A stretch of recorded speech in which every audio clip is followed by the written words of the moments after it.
Hey, it's Bill, and you're tuned into the Pennsylvania Rock Show, the best unsigned rock and metal that Pennsylvania has to offer, right here on PARockshow.com, megarockradio.net, 107.1 FM, St. Louis, Missouri, altrockradio.ca, up near Toronto, Canada. On the western coast of the Pennsylvania, of the United States, we have roadies.com, and across the pond, we have xrpradio.co.uk. This is episode number 544, and with me tonight is Joel Miller, author of Memoir of a Roadie. What's up, Joel? How you doing, man? That's a long one there. It is. You had it memorized too. How many episodes in was it until you were like, I got this? Well, it often changes too, so you throw a wrench in the cogs. Keep you busy. Wow. Yeah, this one is 544 episodes, and then I have another podcast that is on episode 42. That one's called 3 Questions and a Song. Okay. But this one actually turns 16 years old tomorrow. September 14th was the first ever Pennsylvania Rock Show. And just to throw you guys off, you'll actually be listening to this podcast starting December 11th, but we recorded it on September 13th, not to confuse anyone. So I took like a day to read your book, which is amazing for me because usually I don't do that kind of thing anymore. I'm impressed with your literacy level. Thank you. I started reading it at 10:30 on Friday night, approximately 10:30. At 2:10, my wife made me go to bed. Oh, what a choice of marriage.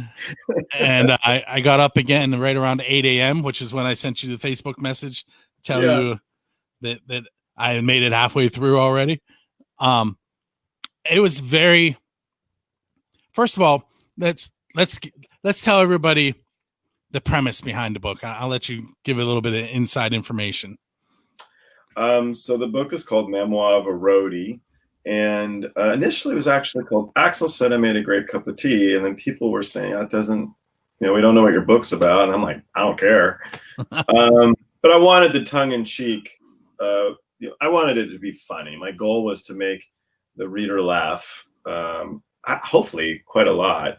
But that's the goal, is to get a couple chuckles and to put something together that doesn't really, I'm not trying to cause waves. I'm not trying to offend anybody. I'm not trying to get you the dirty scoop on the nastiness of rock and roll. More, I like music. And so it's more of a way of just saying, here's a book from some kid who, at the time, who liked music. I like music. So it's a coming of age story about me being a roadie. And I started touring when I was 23 years old by a few days. And it's an unusual way to grow up. It's a cool way to grow up. And the whole premise really is me trying to find my way to possibly becoming a man. And then, are you a man roadie? Which I don't know, is that feather in the hat? Or are you a regular good person in society? So there's my terrible thing, because it's not very concise. But nonetheless, that's pretty much what the book's about. The first question I had,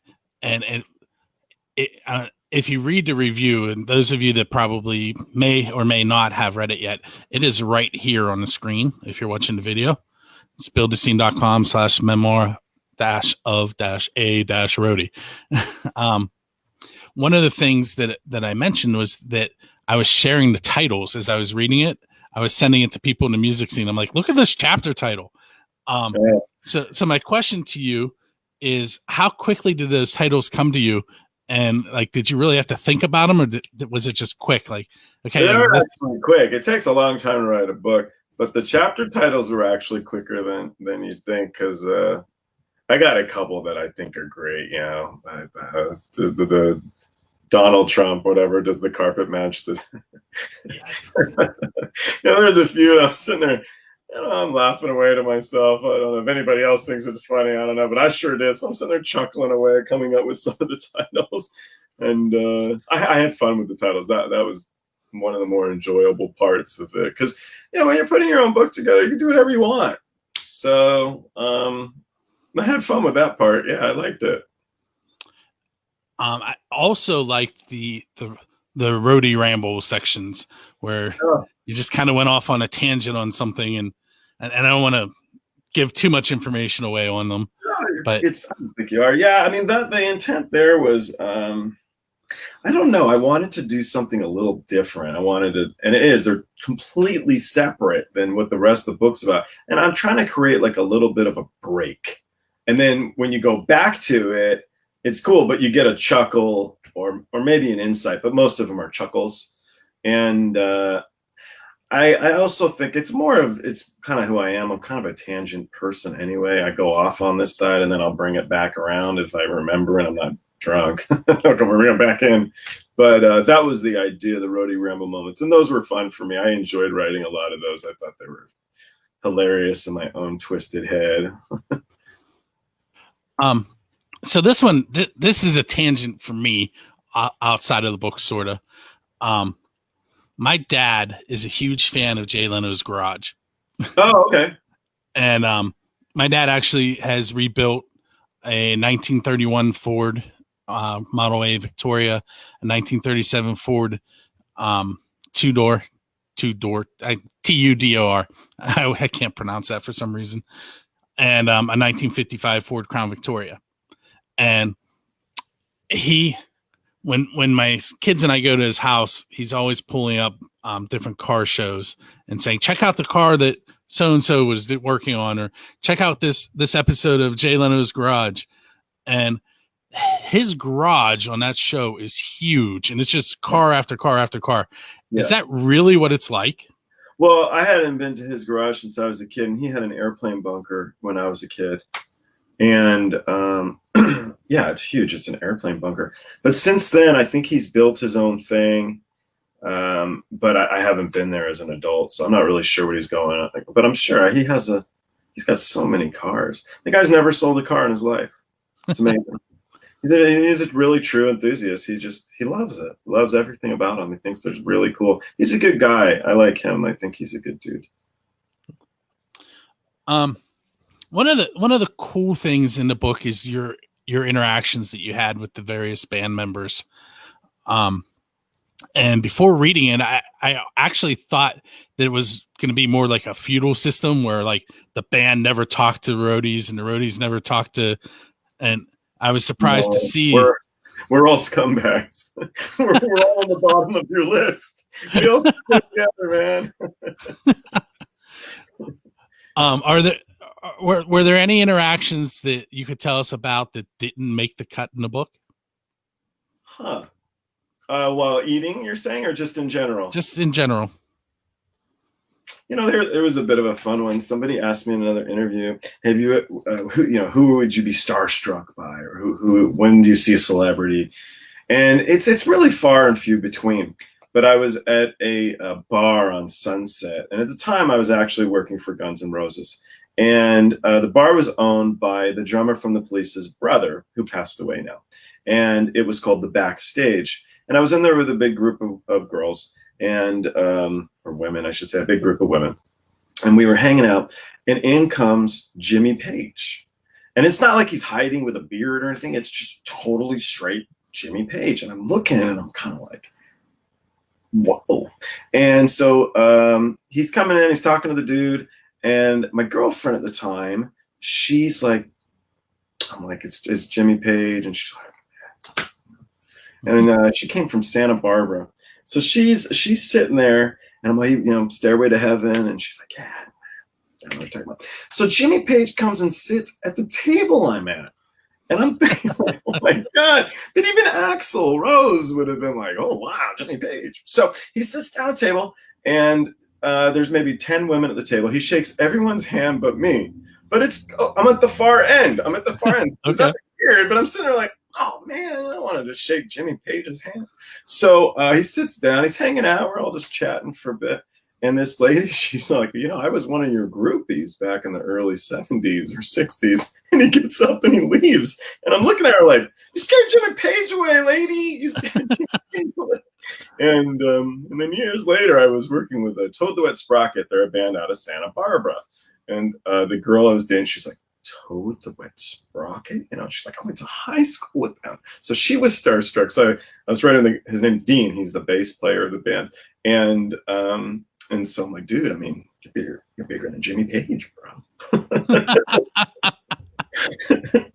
So I'm like, Stairway who? Toad the Wet Sprocket. Woo! So I don't know. That one's fun. A little bit of it. Yeah, it's a good one. My only well, not only in-person interaction with someone from a major band would be, I once met Gene Simmons. I went to a book signing, and he has a reputation of not being the nicest person, but with me he was really cool. I had a Sony Mavic camera at the time that recorded all your pictures directly to a mini CD. And when I got to him, that's what he wanted to know about. He was asking me questions instead of me asking him questions. He's like, tell me about that camera. That looks so cool. He got on Amazon later and he bought it. He might have. He's like, oh, this is great. Look at this thing. Like, woo. So that's my story about meeting Gene Simmons. I explained a camera to him. That's good. It's better than arguing with the guy. That's cool. But I've also on this show, I've spoken to Cordell Crockett from Ugly Kid Joe. Yeah. And Santa Barbara. Yeah. And John Bechtel, who's currently the keyboardist for Ministry. Oh, that's cool as hell. So that's really cool. Those are my rock band. I guess gods, we'll call them, in the Pennsylvania Rock Show. Oh yeah, okay. Not because usually I'm talking to unsigned bands, and actually, both of them, John and Cordell, are in some unsigned bands, and that's why I was talking to them. Okay. John is in a band from the western side of Pennsylvania, and Cordell was in a band at the time called Here Kitty Kitty out of Hollywood. I think I've heard of Here Kitty Kitty. Yeah, but so I alluded to this question when we were off the air. I ask bands all the time that if I was on tour with them, what kind of music would we listen to in between sets or in between shows? And one of the things that kept coming up in your book was like when the crew and the band were being picked up to go from the hotel to the venue or venue to somewhere else, the drivers were always playing that band's music, and that really wasn't what they wanted to happen. So, well, the driver initially didn't want to be in. They thought they were picking up the band always, and instead they were with us idiots. And so they were always kind of like, well, it's like the band. Like, am I picking up the band after, dude? So I guess unless you're in Canada or some other country, maybe they don't say that. But anyway. Yeah, they would always be playing like STP, for example. They'd be playing the tape of STP, and you're getting in their passenger van thinking like, oh man. But it's also because you're expecting it, because they all do it. They would all do it. So once you conveyed to them that you didn't want to listen to that, I never did. I never really say, yeah, whatever. Just get me to the hotel. I don't care. Get away from these dickheads and go eat dinner and watch a movie. But yeah, I would sometimes be like, but I mean, honestly, we weren't really rude. Just say, hey, would you mind just turning that off? So it usually just got turned off. Nothing else got played in its place. Not that I really remember. Nothing that stands out. I mean, it would have been funny if like the guy picks us up playing Liberace and you're with Ministry or something. That would have been kind of entertaining. But none of that really stands out. It would have been cool too. It's like, oh, here's my band. And you got the kid playing his unsigned band. But none of that really, although there was quite a few CDs and stuff that I remember picking up on stage that people throw up there hoping that one of the musicians would get hold of it. And I listened to a few of them, and you're just looking for stuff to do. So. There was a story towards the end of the book where you played the same song 10 times on the jukebox. Yeah, so it was the story in the book is I'm in New York, and I'm in a bar in New York City, and I said that already. It was Times Square. That's what I meant to say. And it's busy. You're in Times Square, and this fella, the bartender, the song comes on the radio with Arms Wide Open. It's Creed, right? Creed, yeah. The guy just goes, I hate this band. I hate this band. He gets so pissed so quick, though. Like, boom, he was so mad. So I'm like, so I got up and I played with Arms Wide Open 10 times in a row. But because you're in a New York bar that's very full, I didn't think about it. And it's like, well, how long is it going to be until they actually play any of my stuff? And I don't know nobody there. So the guy sitting next to me, he's in a suit, but everybody's in a suit. And I'm like, oh, watch this. This is going to be good. So it took, I want to say, I think about an hour. And they started playing with Arms Wide Open. And this guy, he got so mad. And he's like, you were saying you're a teacher. And I remember when I was a kid, see, it told you tangents. And I was a kid, they were throwing the stink bombs where it's glass and it breaks and it smells like rubber. Oh, yeah. And the guy's like, I don't care. I teach science. I can handle it longer than you guys can. And so this guy did the same thing with Creed. He was just like, all right, you know what? If you guys want to listen to this crappy song, I'll listen to it too. I don't care. So I'm watching him, it's like turning bright red. And then he's like, no. And then he turns the song anyway. There's like a kill switch where you can just go to the next track. And it just worked out well. And the guy next to me ended up being the owner of the bar. And I was like, oh, sorry, man. And he's like, no, that was great. And he was picking up my tab. And I met a cool guy at a bar. And it was very random, but it was cool. So we just had a question pop up from the viewers. And I'm going to throw it up on the screen. Okay. Michael Ruska wants to know how many times you saw This Is Spinal Tap while on the bus. It would be great. I feel like we might have once. We might have. The big deal on the bus was the Crocodile Hunter at the time. Crocodile Hunter was serious. And then there was a, what is it? Not a puppeteer, right? It's a guy it was a Vegas guy, Jim's, he's very rude, very, very, very. Oh, ventriloquist? Ventriloquist guy. And that, man, everyone was into that. But the Crocodile Hunter was serious business. We'd have it playing in the front lounge and the back lounge. People loved the Crocodile Hunter. But I like Spinal Tap. I think Spinal Tap's great. And in one of the other interviews I did, and the guy asked me, he's like, what's with putting the tape on the stage? I'm like, well, you don't want the guy to fall off the stage, so you put tape. I'm thinking it's not the most interesting question. And I tried to make it funny and I told him it's funny because these bands, when they were indie bands, they'd play on little stages, and how often did they fall off? I don't know. But here we are in big, big places, and I got to tape it. But I'd have to do the arrows from the dressing room to the stage. And sometimes the dressing room was like right on the stage. And I'd put an arrow anyway. Just walk out the door, rock star. Just walk out the door. There's 30,000 people. Lo and behold, it's time to go. And I felt super Spinal Tap there. And then there's the NSYNC thing there where we go through M&Ms and we're picking out the colored M&Ms. But we were doing it intentionally. The guy had a busted leg, I think, one of the dudes in the band. So actually, is NSYNC a band? I don't know. Performer? I don't know, whatever they are. So, but yeah, we were picking out the colored M&Ms. You hear about those riders all the time and legends of riders. Was there anything in the riders with the bands you worked with that was just really off the wall? Like the Eminem one comes up, you hear that a lot, but we had, so with us, with STP, we had Yoo-Hoo, which was random because I guess Yoo-Hoo had sponsored them at some time or something to do with Yoo-Hoo. So we're getting a case of Yoo-Hoo at every show, and we just shove it on the bus and nobody ever really thought about it. So I started drinking Yoo-Hoo. It's really good. But and then we had beer, but honestly, like STP wasn't a heavily drinking tour. Nobody really, so they just kept stuffing it under the bus. So when we got to Los Angeles, which was home, I took so many cases of Yoo-Hoo and beer home. But no, I mean, a lot of times I found like with the really big bands, they're kind of cool about it. Towels, it's actually a big deal to have some towels. So we'd have towels and just water, like the necessary stuff in the dressing room. And I assume, and I really think a lot of bands go through an arc, and the arc would be, hey, we're awesome right now, and we got a private plane, and we're going to ask for silly things.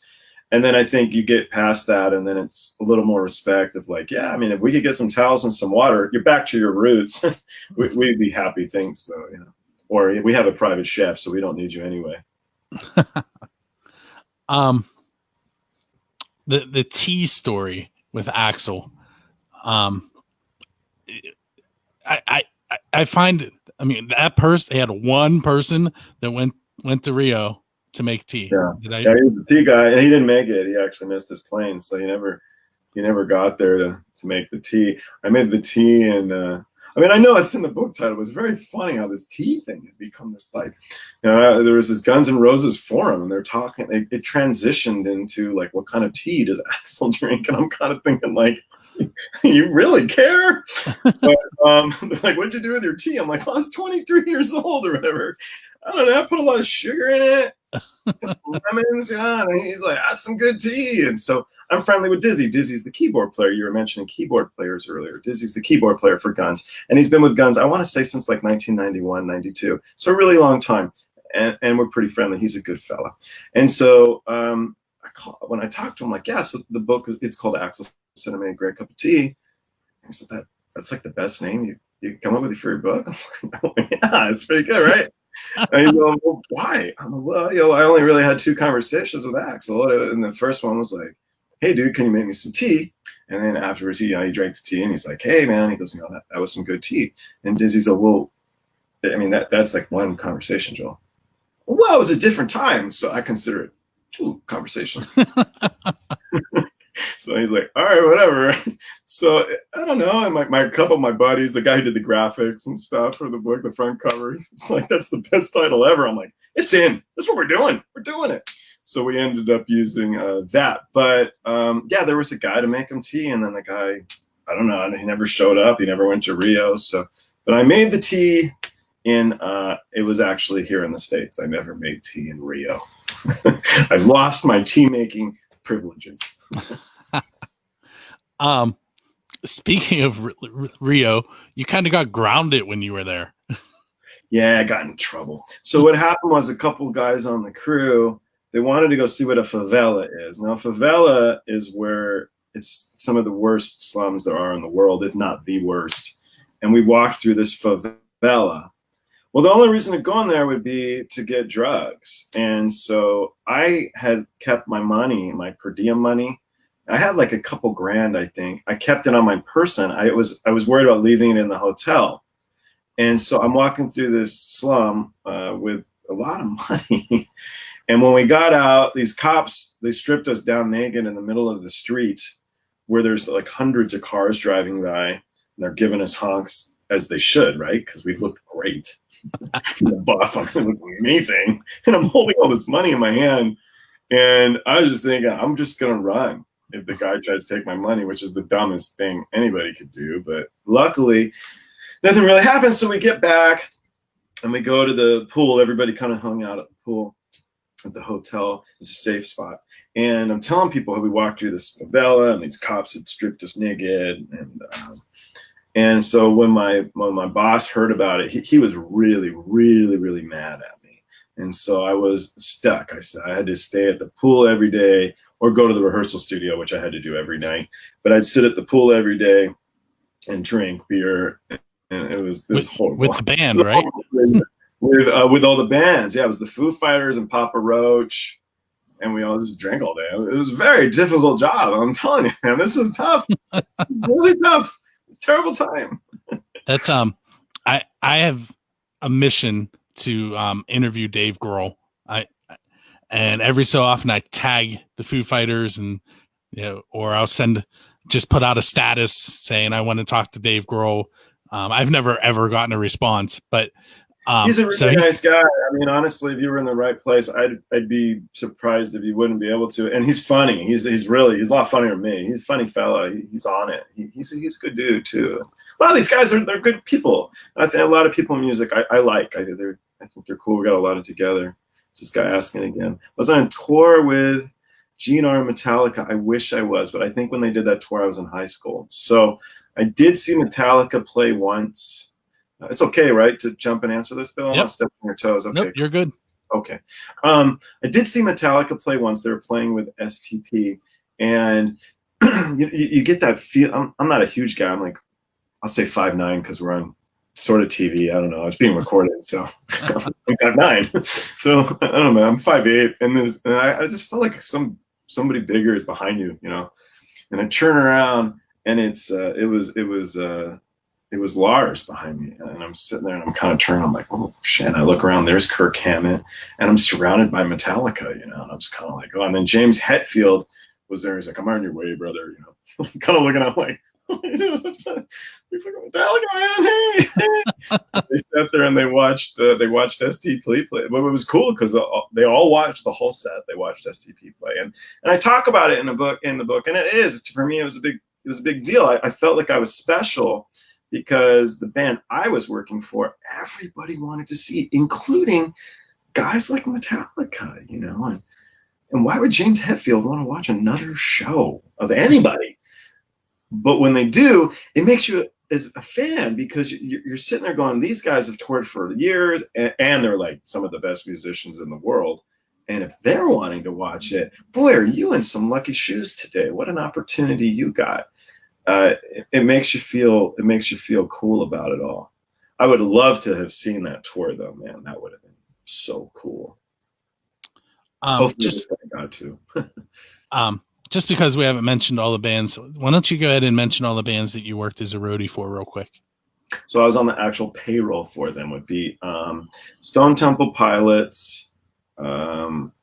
It's hard because I go through them all, but it doesn't mean I actually was hired by them. So it's STP, Guns N' Roses, the Cranberries, In Sync, Bush a little bit. All gave me paychecks. But then I toured with the Chili Peppers and Godsmack and Disturbed, and a lot of these opening bands. All, you know, and some of the times actually you're friendlier with some of those guys than you are with whatever, because you're all together. Poison, yeah. I was on Poison's payroll too. That's a biggie. I don't know why I forgot. Yeah. I actually looked that up after reading the book, because you talked about the 4th of July and being in the parking lot watching the extra fireworks. And cool. I saw Poison live on the 4th of July in Pittsburgh, and I was like, it can't be that show. And so I looked it up. It wasn't. It was mine was in 2004. So. Oh yeah, no, that's after me. But it's probably still the Glam Slam Summer Jam, was it? I mean, and the thing is, Brett and I think Ricky are both from this area. Brett is from Butler, where the drive-in that I was talking about. I'm trying to remember, because Jerry from Warrant went to high school with Brett. So I think you'll find that he is too. But yeah, I think Ricky is from Pennsylvania. I think you're right. Yeah, I think Ricky is somewhere closer to Pittsburgh than Brett was. I'd have to look it up again. But yeah, that's a little less than an hour to both of those areas. So yeah, that's cool. But Brett was really Brett was really fired up that day, because he was back home. Oh, I bet. He's like nice guy of the century too. He loves what he does. He likes people. He's an all around really good dude, and I'm sure he was super happy to be back home, because if I remember, then if it is Pennsylvania, yeah, he'd have lots of family come. He'd invite everybody, all his old friends. He'd invite tons of people to come to the show and, you know, catch up with his buddies and his family. This was the thing I tried to convey. You know, these guys are people. they're people, and they said to me, you know, when you sit down for dinner, what is it like? And it's like, well, you're just, you know, you're eating dinner, your buds, and then when your buddy goes performs, you're like, wow, my buddy's really talented though. My buddy's more talented than your buddy. You can play guitar really good. So, but yeah. So you did some work in the film industry too. Do you want to touch on that? Yeah, if you want me to. So, coming out of LA, it's not unusual to get a job working in film. I didn't really like it. I was what's called a set dresser. So anything an actor touches is a prop. Everything else is set dressing. Truthfully, it's like furniture mover is probably a better way to call it, the job. And I didn't like it. So I was moving crap around all the time, and then found the film industry people kind of weird. So after so you went from moving stuff around all the time to moving stuff around all the time. Heavier stuff around around all. But we get wheels. We get wheels, and we push that heavy stuff. It was really, yeah. Actually, it is kind of what lent itself. So what happened is when this Nigel in the book came and tried to hire me. That was it. I had some experience working in film by putting stuff up and down, and they needed a grunt to help out with things, and that's really kind of how it all worked together.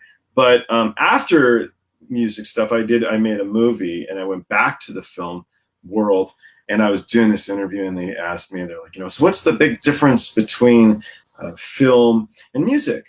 I'm like, well, in music, you guys do a little bit of blow and you think you're all cool. But in music, we do heroin until we die. And some of them come back. We come back and we keep playing more.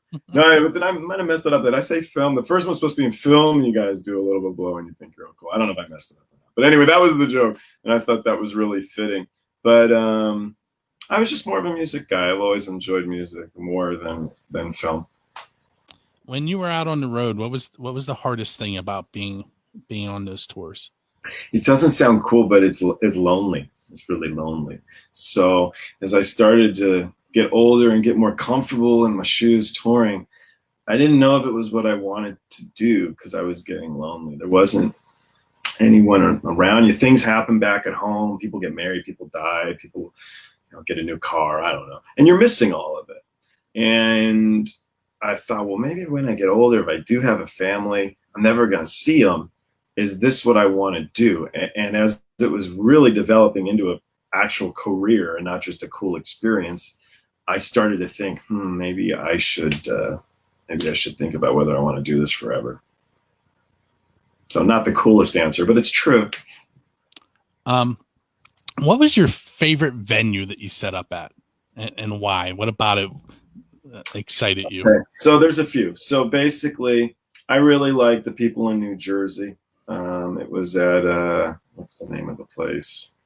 The PNC Arts Center in New Jersey. It doesn't matter because they changed the names anyway. I doubt it's even called that anymore.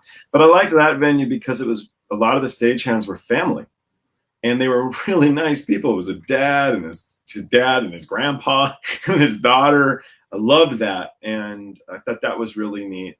Pine Knob, they changed the name, but if you're from the Detroit area, will always be Pine Knob. That's like Star Lake here in Pittsburgh. For sure. Are you familiar with Star Lake? Yeah, I've been there. Yeah, the Starlight Pavilion. Yep. Yeah, no, they can change it to wherever they want, whatever they want to call the places, but that's what it is. So, and that's actually a cool spot too. But I like that's where I saw Poison. Oh, yeah, there you go. Yeah, I like Pine Knob. I just awesome audiences. You could be the worst wannabe musician ever, and they're still like, dude, you're badass. You're badass. You. So the Detroit people are great. And then visually, Santa Barbara Bowl is incredible. Jones Beach is awesome. It's a beautiful place to see a show, et cetera, et cetera. So there's a few different, but the one that stood out first was that one. It was the PNC Arts Center in New Jersey. And I just loved how it was a family deal. And because you're all working with your family, there's a level of respect. There's a level of appreciation. It was really nice. I loved going there. I know being out there and it being a job, you probably didn't get to see a lot of the cities while you were there. But you did have some time off occasionally in between shows. What was your favorite city to go out and just visit? I hate to keep going back to Detroit, but there was a bookshop in Detroit. It was a 3-story bookshop. And I'm an art dealer, and I deal with a lot of memorabilia. And this bookshop was just filled with all this cool stuff. So I loved going there. And when we were in Detroit, I tried to get out in the middle of the day and go check out this 3-story cool bookshop downtown. New Orleans is so much fun. New Orleans is great. New York is an amazing city if you can get some time. Adirondack Mountains are awesome. Niagara Falls is cool. Buffalo, man. Oh, I had a lot of fun in Buffalo. There's one street where all these bars are at and you party. That was great. Oh my God. I don't remember any of it, but I'm telling you, it's fun. It was fun. There's cities. Pompano Beach is fun. Pompano Beach is a cool place to hang out. There's a lot of places. We're in America. America's a great place. There's a lot of awesome cities. There's a lot of neat stuff to do. We my family took a bus tour of New York City 2 summers ago, and bus / walking. Like they would park and you get off, but we drove past Madison Square Garden. I was so excited. I didn't even get to go in it. I was like, it's Madison Square Garden, and we just kept going. I did that when I was in Rome. I met these 2 dudes from Boston, right? And they're like, because Rome wasn't built in a day, so they wanted to see all of Rome in one day. So I'm like, I'm in. And these guys, they woke up in the morning and they just did push-ups for like 2 hours. It was 2 brothers. So I'm just sitting there as they're doing all these push-ups, and then we booked it. It's amazing how much of Rome you can see in one day. We cruised. We saw a lot. It was fun. It was like you're saying. It was like, there you go. See it? See it? I'm like, I saw it. Peter, it was really big. Okay, we're going now. We're going. I'm like, okay, we're going. Were there any moments while you were out on the road where you were just like, you were sitting and you were like, I can't believe that I'm sitting here and this is happening? I love seeing Ozzy. I love watching Ozzy perform, and I love just seeing Ozzy. He would sit on the side of the stage and he'd watch STP every performance, and he'd just sit there like this. And he just doesn't blink. He just stares with these big eyes. And then at the end, he just gets up and walks away. It was like amazing. I'm thinking, like, what's going on in his head? Is he thinking like, hell yeah? Or is he just kind of thinking like, I need dinner. I want chicken. I want a big piece of chicken. Like, so I love just watching Ozzy. He was really interesting to me. That being said, Jack was a little boy. And so Jack went to a lot of the shows. He had like a little scooter, and he'd scoot around. And it was cool to see the families of some of these people and their kids, I think, getting raised like normally. They're all hanging out. That was pretty cool. Howard Stern, I thought that was pretty neat. I like Howard Stern. So he came to quite a few STP shows. He's actually very nice. He was super cool. I had lunch sitting next to Howard Stern, and so I was like, oh, it's pretty neat. So I actually have a secondhand story about Scott Weiland. Oh, sure. What do you got? So the first little bit of history on Pennsylvania Rock Show, the very first episode was September 14th, 2004, except we didn't know that it was going to be an episode. We were just trying to help somebody out who was running a streaming radio station and needed to turn their computer off. And the guy who came and helped me DJ, his name is Brian Schaefer. He's the lead singer of a band called Cage back then. And I didn't have a microphone, so I had to call somebody. I was like, hey, do you have a microphone I can use? He once ran into Scott. They're good guys. They're good people. Well, he showed up. It was his idea to do to keep doing it. My wife still blames him for that. 544 episodes later. But he was at the Pittsburgh International Airport, and he spotted Scott Weiland, and Scott was sitting at a bar, and he was, it was supposed to be clean at the time, and he was panicking a little bit, and he walked over and introduced himself, and Scott was drinking milk. Really? Yeah, drinking milk at the bar. Ew. Yeah. That's hard up. Oh, that's a different story. Yeah, I don't know. I don't remember the guy drinking milk with me. No, that's weird. I don't drink too much milk in a bar. Why would well, I guess they need it for Russian, whatever. What is it? The White Russians. White Russian, yeah. Yeah. Otherwise, I mean, wonder if it was eggnog. Maybe it was eggnog. Oh, that stuff's gross. I know my thing. I can't do any of that stuff. Anything milk related, it's like it doesn't like me. So there you go. Now you know all. So you mentioned that you're an art dealer now. That's actually what you went to school for, right? Art history, or? Yeah, I don't know how much they really worked together, but yeah, I studied art history, if you want to call it that. But yeah, and I got into art. My father was a car mechanic, hence the Jay Leno stuff, the high level, and he collected Japanese prints, and so then I got a couple bucks together. My dad had passed away. I thought, maybe I'll keep the family thing alive, and I started buying art. It happened to be a lot of modern stuff, and then I sold some of it, and I did real good. And I had just met my current girlfriend, so this was like 10 years ago, and I don't know. She's like, just stick with that, because you're not too bright. And you're making money buying this art stuff. Maybe you should focus on that, you know? So I was like, okay, focus. So I had this big pillar, and it was painted like the Jamaican flag, right? And I put my beer on it when we played pool. And there's a few things you look for. This is totally a tangent from music, so if it gets boring, just say speed it up. But we have gallery tags. So a gallery tag on a piece is awesome. It gives a piece provenance. So this had early gallery tag, which is great. It was from the late 50s or very early 60s. I can't remember. And that's good stuff. And so I take it to this dude. He's LA Modern Auctions. His name was Peter Lochry. He passed away this year. He was on the Antiques Roadshow, and he was a great guy. He was my mentor. And so he was looking at it, and he goes, this is just awesome. This wooden pillar that you put your beer on.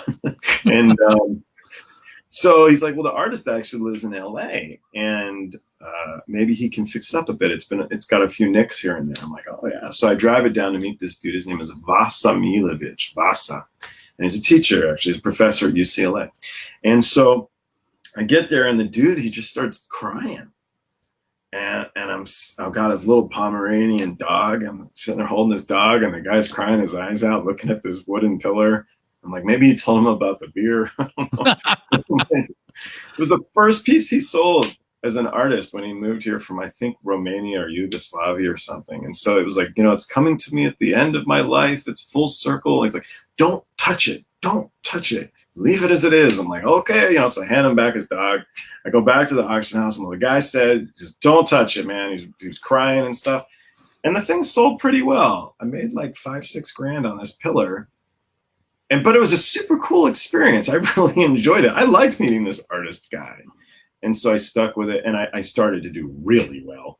And then I got into memorabilia. I bought Granny Clampett's outfit from the Beverly Hillbillies.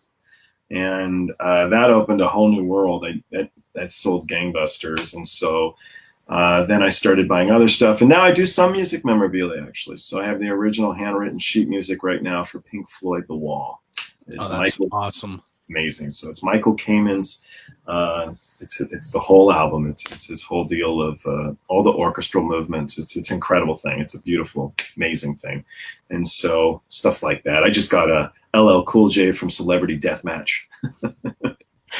All I can think, every time I think of LL Cool J, I think of Mama Says Knock You Out. It's easy to. I used to roller skate to it. Roller skating. I liked roller skating. I was terrible at it, but I liked it. Yeah, it's worth watching, dude. You can find it on YouTube. It was hilarious. Who's the biggest sellout, Queen Latifah or LL Cool J? It was really good. So 2 more questions for you. Sure. What do you got? So you did art, film, music, and writing. Where did the writing come in? I was unsuccessful at all of them, and I figured throw another one in. Hey.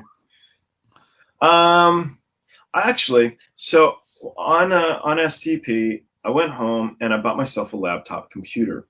And this was in the beginnings of the internet becoming popular, at least. So I was trying to think, what can I do with this computer? And I'd get onto AOL, and I would instant message. That's how I learned how to run a mixer, was over AOL instant messenger. AOL. I remember I got into a chat room that was about STP. I'm like, I'm actually on a tour bus right now. I'm with STP. And then people are like, we don't believe you. And I'm kind of like, okay. I'm thinking, like, what do I do with this thing? So I started keeping a journal, which is pretty much the book. And that's actually how I described it to a couple of people. I was like, it's a tour journal. It's daily happenings. It is. So it's all my journals. It's a copy of what I had going through pretty much daily. I was pretty good about it because I was trying to use this new toy, which was a lot of money for me having a laptop computer.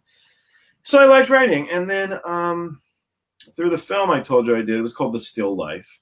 I met a lot of people. So that film was seen by Spielberg. It was seen by Coppola. A lot of people saw it, and they thought it was cool in that I made the movie for 24 grand. How could you make a feature film for 24 grand with real actors and real music and stuff like that? And they just thought it was neat how their industry was transitioning to enable guys like me to make a feature film. And through it, I met a guy named Michael Grace. And Michael wrote Poltergeist. He wrote Cool World. He wrote Marked for Death. He's a real guy. He's a real writer. And he was telling me for years, he's like, we should work on a project together. And I was like, well, we should write something. I've been thinking about it, and we're going to call it Poltergeist 4. This was before they did it, and he'd be like, "Yeah, get your freaking coat." But he always bugged me, why don't you write a story about being a roadie? And I was like, eh. But I took it to heart, and I actually started working on it a few years ago, and I found it really fun. I was laughing away at stupid stuff, and I really liked it. And then last year I had melanoma. I'm okay, but I had melanoma, and I'm thinking like, man, if I die, my nephews are going to think I'm lame. So I really got down. Sorry, that was a funny way of putting it. Not well, I mean, no one else would get there, and those little dudes will be like.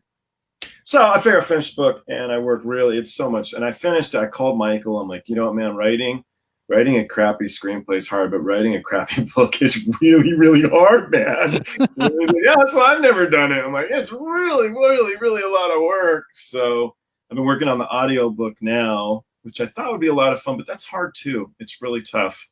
So that's why. But I found the process to be just super, super rewarding. And then when the book hit #1 on Amazon in biographies, I'm sitting there looking at my girlfriend, like, check it out. People like this crap. They think it's great. Amazon says so. That's something that I didn't put on the review page. I told my friend Jonna, who owns First Angel Media, I was like, look, I said, I got this email. I said, I've reviewed one book. I review some music occasionally. And I'm looking at this email and I'm like, there's no way. I'm like, there's no way this is good. Why would this guy contact me? And I started reading. I'm like, okay, now I really want to know why he contacted me, because it is really good. I really enjoyed it. Yeah, no, seriousness. I appreciate it. I put a lot of work into it, so I appreciate it. I've got some really big journalists now who are reading it. And so it's exciting. It's exciting. And when people tell you they like it, I don't know if I care how much they liked it. It's more like, did you laugh a few times? And if they're like, yeah, I did. I definitely did. I read one of the chapter titles while my kids were sitting there out loud. Probably shouldn't have read that one. It was the one about throwing shit at the wall.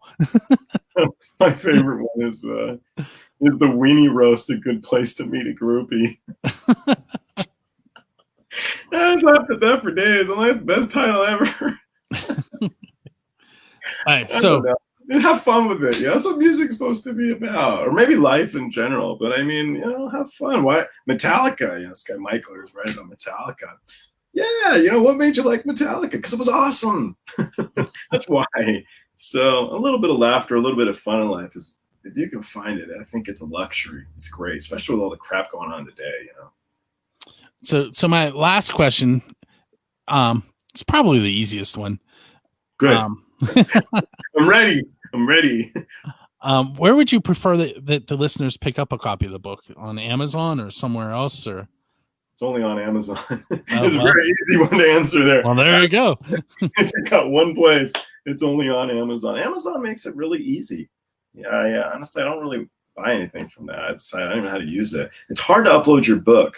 I just did a thing for the Music Connection where I tell people how to jump through some hoops of getting your book on there easier, because it's a nightmare. But everywhere so fast, and the price point's good. But I had to set my price point where they tell you. So the cheapest I could sell my soft cover book is $16.99 for them to distribute it internationally. You can pick different numbers, but they just won't work. They won't help you as much. So they kind of set what they want. But then my girlfriend, who actually is a lot more literate, she said $16.99 is actually a normal price for a book. So I was like, oh, okay. It seems like a lot to me when you get on eBay and you can buy a book now for like $1 at the thrift books. So whatever. I will point out, after I read it, I started Googling to see whatever. After I read it and started my review, I started Googling. I'm like, let's see what other people thought. And we have an Amazon Prime account, and we have a Kindle Unlimited account. Oh yeah, so you can get it for free if you have that. Yes. And I was like, I could have read it on the Kindle. Yeah. And I can't send. See, I sent you a PDF. I can't do that with Kindle. They're smart. They have to go through Amazon. I can't send it. So, but yeah, if you have that thing, you get it for free. You get one book a month, or you get it for free. So they don't pay me very much. It wasn't ever really a money grab. It was more of a bucket list thing to do, and pretty happy about how it's going. I've been having a ball. A couple of these interviews, there was Moshville or something. That guy was hilarious. It's like, dude, you wrote the tome of the Roadie. This is the longest book I've ever. I mean, what Roadie can write more than his name? This is amazing. I actually, this also didn't end up in the review. It was in the initial, the rough draft, and Jonna from First Angel Media, I had her read through and make some suggestions, and she's like, "Don't put that in there." But I opened the file up. I looked. It said 485 pages. I was like, "Okay, I'm going to just read chapter 1." And it was Friday. It's 10:30 at night, and I have to be at school at 7:30, and it's an hour drive, so I'd been up for a while, and I was like, 485 pages. My kids were still awake, and they're like, "What?" I'm like, "This book is 485 pages." It's the Lord of the Rings, roadies. And then I read it in like 6 hours. It's a quick read. I try to do it as if you and I are drinking a beer together, and we're just hanging out, and I guess that's my writing style. I never knew it, but now I know. So, Michael was one of the first guys, the Poltergeist fellow, to check it out, and he was like, "Dude, you've got a great voice." Like, oh yeah, this is pretty good. I don't ever read, so okay, cool. I took an honors intro to poetry class as a freshman in college, and I got a quote for you. It's not a Joel quote, but poets are imaginative people. They imagine that people actually want to hear their poetry. So we had all these assignments. Like, we had to write a poem for like homework for every class, and I was always late to class. The professor hated me. 2 minutes before I was just, so what do you do when they show up late now? You're kind of like, hey. Yeah. So we had to do a visual poem, which is like the words make a picture, and it has to do with what you're writing about. And it's like 5 minutes before class is supposed to start. I'm still in my dorm room, and I pick up my stuff, and I look at the notebook, and I'm like, oh. And I sat down, and I took the word technology, and I made a keyboard, a mouse, and a monitor. And in the middle of the keyboard, I put failing humanity. And I was like, 2 minutes. I was like, okay, I'm out the door. So I get there. It's the only poem that I wrote the whole semester that she liked. That's hilarious. The only one. And she published it. Oh, that's cool. You're a published author. My name is under Emily Dickinson in the index. It's Emily Dickinson, William Damiano. You did all right. But yeah, our final was, we were supposed to keep working on the poems after she made her suggestions, and then we'd sit down with her, and she was supposed to talk through them with us and what else we could do. And I had the shortest conversation. I walked in, she goes, "Bill, you're a good prose writer. You're not a poet." That was it. Oh. Yeah, hey, I thought your review was well written. It was very good. I got a B. Everybody else got A's. Oh, but nobody else got published. She's a genius, and it was right in front of her eyes. But well, Joel, I want to thank you for coming on. Thank you. And everybody, make sure you go to Amazon.com and search Memoir of a Roadie. It's an awesome book. I'm going to tell you this on the air so you can't yell at me. I did share it with John. I was like, don't tell anybody. You can. It's okay. That's all right. Yeah, no worries. And she edited my review for me, and we kind of we run our two sites together. You're the imposter. Her review is good. Yeah, Thank you. There's been a couple that were like, they just go on and on about Jay Leno, and I'm like, Jay Leno, the book's not a Bible on Jay Leno. I don't know what you're talking about, but I brought him up, but as a team. All right. Well, not in my review, in the interview, I brought him up. Yeah, Jay's gonna be like, who is this guy? Who's this bald guy telling me about? He's probably going to come up in a lot of Google searches with your name now. They've been bringing him up. I thought it was funny. I was just like a little segment as we went on, but I guess people like Jay, and he is popular because of the TV show. So the stories, they're kind of cute. So maybe that was it. They're fun with him, and he's a really good fellow. I don't know. I really did. I only went to college because Jay told me to go to college. It was like in passing. He's like, you need to go to college. I'm like, oh, okay. So then I applied to a couple of colleges. And then I thought when I was finished, he'd hire me. And he didn't. Yeah. Anyway, I really appreciate your time. I had a lot of fun. Thank you. Thank you. I'm going to, for those of you that are watching live, I'm going to cut the show off now. This, as I said earlier, will actually air on December 11th as the podcast and radio show. But you have access to it on Facebook if you want to go back and re-listen. Make sure you check us out each and every Friday as we release a new episode. This one was 544. You can find us at buildascene.com, and we'll see you later.